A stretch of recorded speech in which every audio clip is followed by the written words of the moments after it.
Hello everyone, welcome to back my channel S Money Academy. Friends, आज आपके comment के according question लाया हूँ। जो क्वेश्चन है माइकलसन इंटरफेरोमीटर, जो आप कमेंट किए थे उसी के अकॉर्डिंग हम क्वेश्चन लाए हैं। ये क्वेश्चन 2019 में पूछा गया है, जो 2021 के लिए बहुत ही महत्वपूर्ण है, वेरी वेरी इंपॉर्टेंट है। क्योंकि एलएनएमयू क्या करता है, हर 1 ईयर के डिफरेंस पे वो क्वेश्चन को रिपीट करता रहता है, इसलिए आप इस क्वेश्चन को ज़रूर तैयारी कर लीजिए।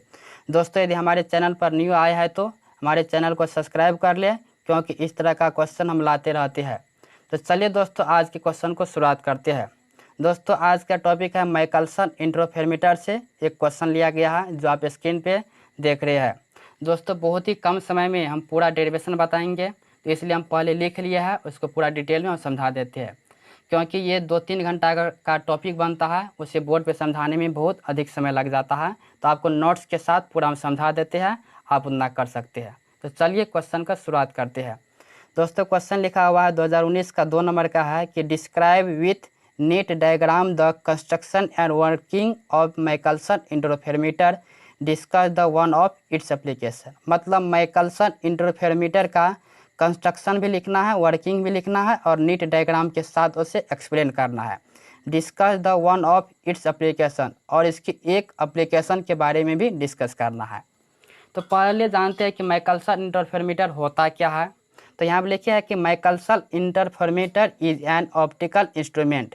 यानी माइकलसन इंटरफेरोमीटर क्या है, तो एक ऑप्टिकल इंस्ट्रूमेंट है which is based on the principle of interference pattern produced by division of amplitude. जो बेस्ड होता है, आधारित होता है किस पर, तो प्रिंसिपल ऑफ इंटरफेरेंस, यानी इंटरफेरेंस के प्रिंसिपल पर बेस्ड होता है। Pattern produced by division of amplitude, जो एम्पलीट्यूड के डिवीजन के द्वारा प्रोड्यूस होता है, यानी उत्पन्न होता है। अब देखिए इसके कंस्ट्रक्शन एंड वर्किंग क्या है। तो यहाँ पर देखिए कंस्ट्रक्शन एंड वर्किंग लिखा हुआ है। तो यहाँ पर लिखिए the construction and working features are given in below figure. यानी द कंस्ट्रक्शन एंड वर्किंग क्या है, इस बिलो यानी नीचे जो फिगर बनाई है, इस फिगर के अनुसार हम समझ सकते हैं। तो देखिए दोस्तों, क्या फिगर है, तो आपको स्क्रीन पे दिख रहा है कि ये जो है मोनोक्रोमिक, ये लाइट सोर्स है। यहाँ से कोई लाइट सोर्स यहाँ पे एस मान लेते हैं। इस लाइट सोर्स से क्या निकलता है, प्रकाश निकलता है। और ये लाइट यहाँ पे 2 ग्लास लिए है, 2 ग्लास का प्लेट G1 और G2 लिए हुए है। ये मोनोक्रोमिक लाइट सोर्स जैसे लेज़र लाइट सब हो सकता है, तो ये हम लिए हैं। तो ये सबसे पहले इस G1 ग्लास पे पड़ता है, कितना एंगल के साथ, तो 45 डिग्री के एंगल के साथ ये पड़ता है। पढ़ने के बाद जब यहाँ पे पढ़ती है, तो पढ़ने के बाद कुछ रे रिफ्लेक्ट हो जाते हैं, और कुछ रे दूसरे मीडियम में ट्रांसमिट भी हो जाता है। तो देखिए कुछ रे यहाँ पे रिफ्लेक्ट होकर के ऊपर चला गया है, और यहाँ पे एक मिरर M1 लगा दिए है। उसी प्रकार कुछ रे यहाँ से ट्रांसमिट होकर के इधर आ गया, और यहाँ पे एक मिरर M2 लगा दिया है। ये दोनों प्लेन मिरर है, पूरा समतल दर्पण है। तो M1 और M2 क्या है, मिरर है, और G1 G2 ये ग्लास प्लेट हम लगाए हैं। कुछ रे रिफ्लेक्ट हुआ है और कुछ ट्रांसमिट हुआ है। उसके बाद देखिए दोस्तों कि जब यहाँ पे मिरर लगाएंगे, तो मिरर पे जब भी वह रे पड़ता है, तो वह पुनः वापस लौटता है। तो फिर ये रे इधर वापस लौटेगा, क्योंकि यहाँ पे मिरर लगाए हैं। सेम कंडीशन ऊपर में भी है, यहाँ पर भी ये रे क्या होगा, वापस लौटेगा। आने के बाद जब दोनों यहाँ पे मिलते हैं, तो मिलने के बाद फिर इधर ये रिफ्लेक्ट हो जाता है, और इसको देखने के लिए हम टेलीस्कोप का प्रयोग करते हैं। तो ये है टेलीस्कोप, इससे हम लोग देख सकते हैं। तो अब देखिए लैंग्वेज में क्या लिखेंगे। तो देखिए लैंग्वेज में आगे हम पलटते हैं पन्ना। तो दोस्तों अब देखिए लैंग्वेज में क्या लिखा है, it consist of 2 highly silvered plane mirror M1 and M2। पहले बताया है कि यह जुड़ा होता है, कंसिस्ट होता है किससे, तो 2 प्लेन मिरर से, एक M1 और एक M2, जो भी फिगर में बताया है। And 2 plane parallel glass plates G1 and G2। अभी ही बताया है कि G1 और G2 का ग्लास प्लेट भी लगा रहा था, ऑफ इक्वल थिकनेस। दोनों का जो मोटाई था, दोनों का मोटाई ऐसे बताए थे। देखिए यहाँ पे इस दोनों का मोटाई क्या था, ऐसे करके ग्लास प्लेट ऐसे करके दोनों का मोटाई सेम था, ऐसे करके लगाए थे। यहाँ पे एक मोनोक्रोमिक लाइट था, यहाँ से ऐसे करके प्रकाश आ रहा था, ऐसे करके जा रहा था, ऐसे करके। ठीक, अब देखिए आगे, इन दिस कंडीशन, इस कंडीशन में the monochromic light of source is divided in 2 parts. यहाँ पे जो ये मोनोक्रोमिक लाइट टकराए थे, यहाँ पे टकराने के बाद 2 पार्ट्स में डिवाइड हो गया था। एक के बाद रिफ्लेक्ट हो गया था, और एक बार इधर ट्रांसमिट हो गया था। ये फिगर में समझाए थे। देखिए 2 parts reflected and transmitted beam of equal intensity at 45 degree, यानी 45 डिग्री के एंगल पे ये क्या हुआ था, यहाँ से 45 डिग्री के एंगल पे रिफ्लेक्ट हुआ था और दूसरे पार्ट में ट्रांसमिट भी हुआ था। उसके आगे देखिए यहाँ पे क्या है 2m1 एंड m2, ये m1 और m2 पर भी पड़ता है एंड दर्पण है which are mutually perpendicular to each other, जो क्या होता है प्रत्येक का परपेंडिकुलर होता है। ठीक, उसके आगे 9 अब m1 is mounted in A carriage and can be moved exactly, यानी m1 पे जब वह रे पड़ता है तो पढ़ने के बाद वह क्या होता है मूव्ड हो जाते हैं, फिर घूमने लगते हैं एग्जैक्टली पैरेलल टू इटसेल्फ, यानी वह फिर वापस आ जाते हैं with the help of a micrometer, यानी माइक्रोमीटर के द्वारा वह पुनः क्या होते हैं, जैसे यहाँ पे पढ़ते हैं तो यहाँ पे मिरर लगाते हैं, यहाँ पे मिरर लगाए थे और यहाँ पर मिरर लगाए थे। ठीक, यहाँ पे देखिए यहाँ पर भी मिरर और यहाँ पर मिरर लगाए थे। जब इस मिरर में पढ़ते हैं तो पुनः वह मूव्ड होकर क्या फिर वहीं पे आ जाते हैं। आने के बाद देखिए आगे लैंग्वेज क्या है, सिमिलरली ठीक उसी प्रकार m2 is provided with living at its back, यानी जिस प्रकार m1 जैसे बताए थे यहाँ पे m1 था, यहाँ पे m1 और यहाँ पे m2, जिस प्रकार m1 ये वापस आता है यहाँ पे, उसी प्रकार m2 भी बैक होकर यहाँ पर मिलता है। उसके बाद यहाँ से टेलीस्कोप की सहायता से देखते थे। तो वही देखिए यहाँ पे लिखा हुआ है कि micrometer similarly m2 is provided with living at its back, वह m2 भी क्या होता है बैक होता है, then it meet the glass plate, जब वह बैक होता है तो दोनों क्या होते हैं वह ग्लास प्लेट पे मीट होता है मिलता है। Hence the interference bands are observe in the field of telescope, तब उसके क्या कर सकते हैं ऑब्जर्व जो करता है वह टेलीस्कोप की सहायता से उसे देख सकते हैं। अब देखिए नेक्स्ट में क्या लिखे हुए है, देखिए the phase change on reflection, जब वह यहाँ पे मिलती है, यहाँ पे देखिए बताए थे मिलते हैं तो यहाँ पे उसके फेज में चेंज होता है कि कितना वह रिफ्लेक्ट हुआ है। तो देखिए reflection eight m1 and m2, जब m1 और m2 से वह पुनः आते हैं तो वह उससे फेज में परिवर्तन होता है चेंज होता है। Are similar the phase change due to reflection from it air in glass, यानी जब वह एयर से ग्लास में आते हैं, जैसे देखिए यहाँ पे बाहर में क्या था इधर एयर था और ये ग्लास G1 और G2 था। जब एयर से ये ग्लास में आता है, इधर भी एयर से ग्लास में आता है तो यहाँ पे क्या होते हैं, फिर देखिए एयर से जब ग्लास में आता है तो आर आल्सो सिमिलर इच से बीइंग इक्वल टू पाई, तब वह पाई से बदल जाता है एंड 180 डिग्री का उसमें चेंज हो जाता है पाई का। ठीक, the optical path difference between two beams that, तब उसका ऑप्टिकल पाथ यानी दोनों पाथ का जो डिफरेंस होता है वह बिटवीन टू बीम्स, दोनों का डिफरेंस क्या होता है तो देखिए इतना से वह चेंज हो जाता है। पाथ डिफरेंस ऑफ ब्राइट फ्रिंग्स, यानी ब्राइट फ्रिंग्स के लिए जो पाथ होता है वह डेल्टा बराबर 2n इंटू लेमडा बटा 2, इतना से वह उसका फेज में डिफ्लेक्शन हो जाते हैं।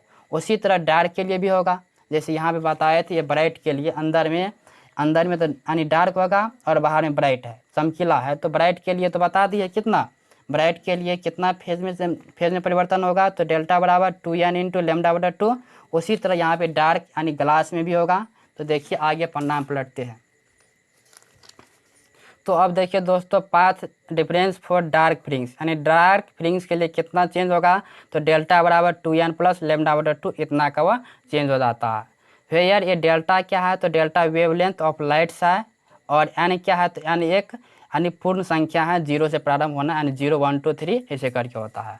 ठीक, अब देखिए आगे 9 अब monochromic light backed by rare medium hence without any phase jumped then, यानी जब क्या होता है rare medium hence without any phase jump, जब वह जंप नहीं करता है और वह रेयर मीडियम में जाता है तब पाथ डिफरेंस फॉर ब्राइट फ्रिंग्स, तब ब्राइट फ्रिंग्स के लिए पाथ डिफरेंस और उसके बाद डार्क फ्रिंग्स के लिए भी पाथ डिफरेंस होता है। दोस्तों यहाँ देखिए जो उसका था उसका ब्राइट्स वाला डार्क में हो जाएगा और इसका डार्क वाला ब्राइट्स में हो जाएगा, तो वही दोनों के लिए हो जाएगा। यहाँ पे डेल्टा बराबर 2n प्लस लेमडा बटा 2 और इसमें हो जाएगा डेल्टा बराबर 2n इंटू लेमडा बटा 2, यानी दोनों अपोजिट हो जाता है। अब देखिए इसी में बोला गया था कि नीट डायग्राम की सहायता से उसे प्रूव करना है, तो यहाँ पे लिखिए एक्सप्लेनेशन विथ नीट डायग्राम। देखिए दोस्तों यहाँ पे एक बार फिगर में हम समझा देते हैं यहाँ पे क्या है। तो अब देखिए यहाँ पे P पॉइंट कोई मान लिया है, ठीक, इसका मान सिग्मा मान लिया इस रे का, और यहाँ पे कोई ऑब्जेक्ट है, ऑब्जेक्ट O यहाँ पे कोई ऑब्जेक्ट रख लिया है अब देखिए इसका इमेज कहाँ पे बनेगा, तो ये सबसे पहले एक मिरर लगाते हैं, जो पिछले फिगर से इसका प्रयोग करते हैं। तो यहाँ पे एम डैश करके एक मिरर लगाए है और M2 डैश कर यहाँ पर भी एक मिरर लगाए है। इसके बीच की दूरी कितना है x और इसके बीच की दूरी d मान ली है। ठीक, अब इसका जो इमेज बनेगा वह कितना, तो x, जब यानी ऑब्जेक्ट x डिस्टेंस पे है तो इमेज भी क्या बनेगा, x डिस्टेंस पे बनेगा। तो यहाँ से इसका इमेज यहाँ पे बन जाता है और इमेज का नाम क्या दिया है, σ2 दे दिया है। ठीक, और यहाँ से M1 है तो फिर इसका इमेज कहाँ बनेगा, तो ये x प्लस डी पे, यानी ये पूरा x था इतना x और ये d, तो कुल मिलाकर कितना हो जाएगा, x प्लस डी हो जाएगा। तो यहाँ से x प्लस डी पे ये σ1 बनता है। अब देखिए दोस्तों यहाँ पे ये रे ऑफ लाइट ऐसे करके पड़ता है, पढ़ने के बाद यहाँ पे रिफ्लेक्ट होता है, ऐसे करके रिफ्लेक्ट हो गया। यहाँ पे नॉर्मल ड्रॉ किए हुए है, इस एंगल को थीटा मान लिया है। उसी प्रकार ये M1 पर भी पड़ेगा, जिस प्रकार M2 डैश पे पड़े है सेम M1 पे पड़ता है, सेम कंडीशन यहाँ पे होता है। ठीक, अब इसको बैक करते हैं, तो बैक करने के बाद ये यहाँ पे मिलते हैं, यहाँ पे P1 पॉइंट लिए है और ये यहाँ पे P2 पॉइंट लिए हुए है। अब उसके बाद यहाँ पे नॉर्मल ड्रॉ किया है, तो P2 से M नॉर्मल ड्रॉ कर दिया है। अब देखिए दोस्तों यहाँ पे ये दूरी, यदि पूरा दूरी कितना है x प्लस यहाँ से लेकर के यहाँ तक x प्लस डी है और ये है x, तो ये कितना हो जाएगा, ये 2d हो जाएगा। इतना आप निकाल सकते हैं। ठीक, अब देखिए इसका एक्सप्लेनेशन, तो आगे पन्ना पलटते हैं। तो अब देखिए दोस्तों वहाँ पे पीछे जैसे करके रिफ्लेक्ट किए थे ऐसे करके लाइट करके, तो यहाँ पे एक ट्रायंगल बना था, ऐसे करके आप पीछे फिगर में देख सकते हैं। ऐसे करके एक ट्रायंगल बना था, यहाँ पे था P1 और यहाँ पे था क्या, तो P2 और यहाँ पे M। तो P1 P2 और PM में देखिए यहाँ पे यदि cos थीटा का फॉर्मूला लगाते, यहाँ पे थीटा था तो cos थीटा का फॉर्मूला लगाएंगे तो क्या हो जाएगा, P1M बटे 2D हो जाएगा। ठीक, तो P1M बराबर निकालेंगे तो 2D cos थीटा हो जाएगा। ठीक, तो due to reflection extra path difference lambda बटे 2 देन नेट पाथ डिफरेंस, जब रिफ्लेक्शन करेगा तो कितना, लेमडा बटे 2 रिफ्लेक्शन करेगा तब उसका नेट पाथ कितना हो जाएगा उसका डिफरेंस, तो डेल्टा बराबर 2D cos theta minus lambda बटे 2, इतना का वह यानी रिफ्लेक्शन कर लेता है। ठीक, अब देखिए केस 1 में फॉर कंजर्वेटिव और डिस्क्रिप्टिव दोनों इंटरफेरेंस के लिए, तो फॉर कंजर्वेटिव इंटरफेरेंस में होता है डेल्टा बराबर एन लेमडा।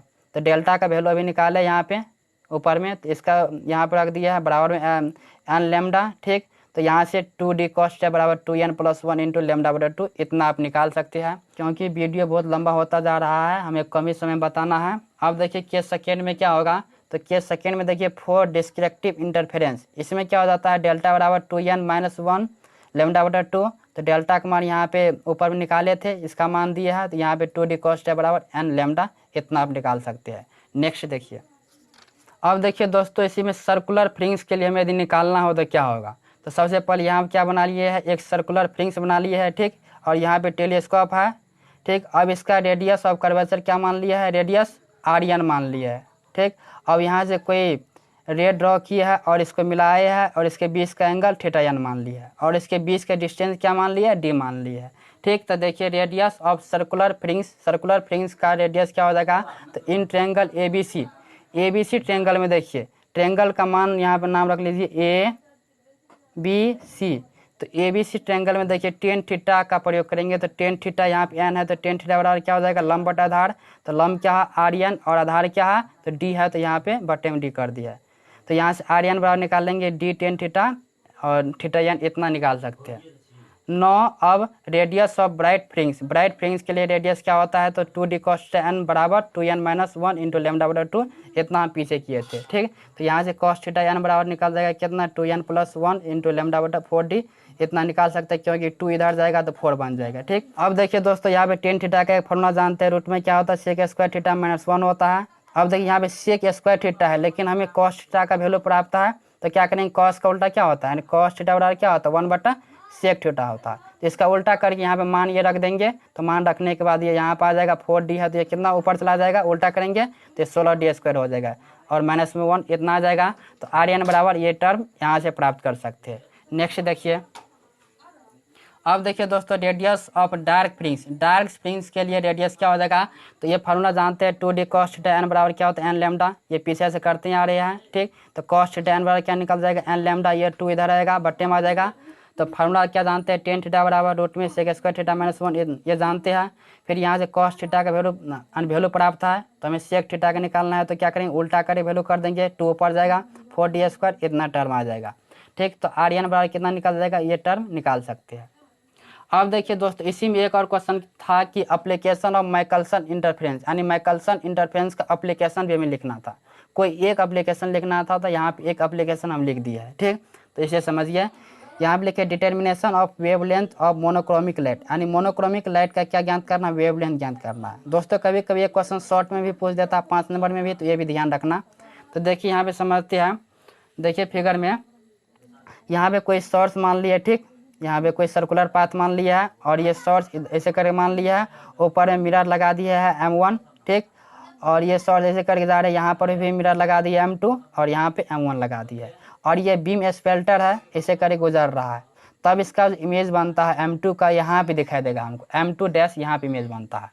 तो थोड़ा लैंग्वेज में समझ लीजिए, फास्ट में, बहुत ही कम समय में बताना है। तो देखिए, mirror M1 and M2 are perpendicular to each other. देखो M1 और M2 फिगर में देख लीजिए, यहाँ पे M1 और M2 क्या है, परपेंडिकुलर है एक दूसरे का।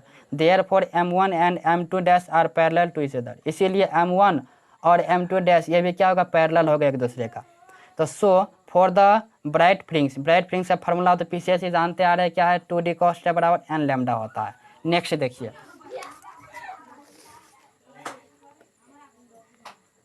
नेक्स्ट है for small value of theta and cos theta का स्मॉल वैल्यू क्या होता है, 1 होता है, इतना जानते हैं। देन 2 थीटा बराबर क्या होगा, n पाई, वहाँ पे पीछे में कॉस थीटा के जगह पे 1 करेंगे तो इतना टर्म ये आ जाएगा। ये निकल गया किसका, तो nth ऑर्डर का निकल गया, हमें n+1 का निकालना है। तो देखिए, बाय मूविंग M1, यदि M1 के द्वारा उसको मूविंग करेंगे, so that increases d by λ/2, तो वह क्या होगा, λ/2 के द्वारा वह इंक्रीज कर जाएगा। Then the path difference between the reflective wave become, तो उसका पाथ डिफरेंस हो जाता है कितना, तो 2 × d + λ/2 बराबर 2d + λ, इतना हो जाता है। ठीक, तो यहाँ से लैम्डा का वैल्यू आप निकाल सकते हैं कैलकुलेशन करके, तो लैम्डा का वैल्यू इतना आ जाएगा। तो ये किसका निकल गया, यानी n+1 का ये ऑर्डर निकल गया। तो यही हमें प्रूव करना था। तो दोस्तों ये कुल मिलाकर के अभी हम यानी 100 पेज में इसका आंसर लाए हैं, तो इतना एग्जाम में लिखना ही पड़ता है, इसलिए आप पूरा तैयारी कर लीजिए। बहुत ही शॉर्ट में, बहुत ही ईजी लैंग्वेज और शॉर्ट में बताए हैं, कम समय में बताए हैं। ये यदि लेक्चर से बताते तो कम से कम 3 घंटा का समय लगता, इसलिए आप इतना तो कर सकते हैं, क्योंकि ग्रेजुएशन में है, आप आसानी से समझ भी सकते हैं।